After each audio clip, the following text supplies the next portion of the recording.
dhammaanba saxaafadda ka hawlgasha jamhuuriyadda somalilan kuwa dowladda iyo kuwa gaarka loo leeyahayba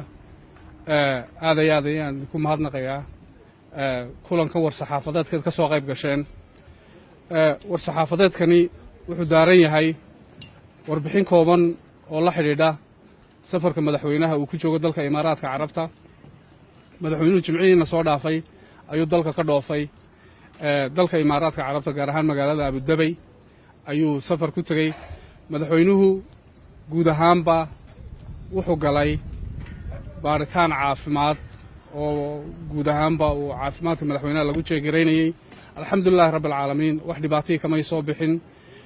caafimaadka madaxweynuhu 100% wuu wanaagsan yahay keliya dhakhtarradu waxay ku taliyeen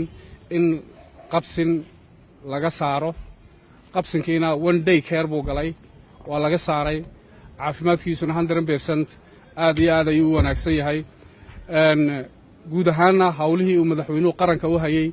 iyo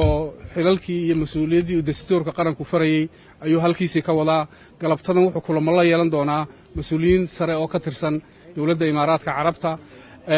qalliinka madaxweynuhuna ma aha sida lagu sheegaya meediyada iyo sida warbaahintu ay magaranaysa qorayso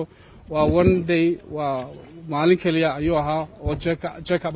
check-upkaasina waxaa ka soo baxay in qabsinkaasi lagama maarmaan ay tahay in laga saaro qabsinkana waxa jeexitaan ma aha laser system baa lagaga saaray alxamdulilah madaxweynuhu wuu caafimaad qabaa wax mashaakilina ma jirto dhakhtarna ma yaallo qalliin weynna muu gelin